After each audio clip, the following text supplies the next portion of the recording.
Hello' friends, মহিলাসকলৰ বাবে আছে এটা ভাল খবৰ।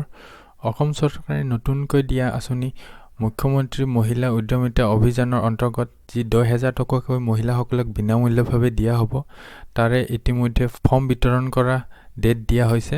মই আজি আপোনালোকক ডিষ্ট্ৰিক্ট ৱাইজ কোন তাৰিখে ফৰ্মবোৰ দিয়া হ'ব সেই বিষয়ে ক'ম এই ভিডিঅ'টোত। আপোনালোকে এই ভিডিঅ'টো লাষ্টলৈকে চাই থাকিব।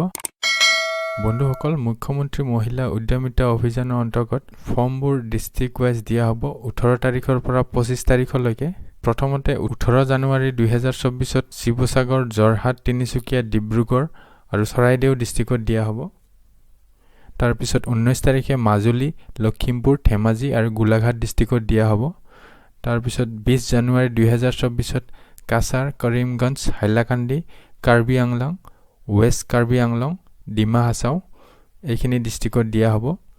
তাৰপিছত 21 জানুৱাৰী 2024ত বিশ্বনাথ, শোণিতপুৰ, নগাঁও আৰু দৰং ডিষ্ট্ৰিক্টত দিয়া হ'ব। তাৰপিছত 22 জানুৱাৰী 2024ত মৰিগাঁও, হোজাই আৰু ওদালগুৰি ডিষ্ট্ৰিক্টত ফৰ্মবোৰ দিয়া হ'ব। আৰু 23 জানুৱাৰী 2024ত কামৰূপ মেট্ৰ', নলবাৰী আৰু তামুলপুৰ ডিষ্ট্ৰিক্টত দিয়া হ'ব। আৰু 24 জানুৱাৰী 2024ত বৰপেটা, বঙাইগাঁও, গোৱালপাৰা আৰু বজালী ডিষ্ট্ৰিক্টত দিয়া হ'ব। তাৰপিছত 25 জানুৱাৰী 2024ত ধুবুৰী, চাউথ চালমাৰা, কোকৰাঝাৰ, চিৰাং আৰু বাক্সা ডিষ্ট্ৰিক্টত দিয়া হ'ব ফৰ্মবোৰ। ফ্ৰেণ্ডছ, আশা কৰিছোঁ মহিলাসকলে মুখ্যমন্ত্ৰী মহিলা উদ্যমিতা অভিযানৰ জৰিয়তে নিশ্চয় লাভৱান হ'ব।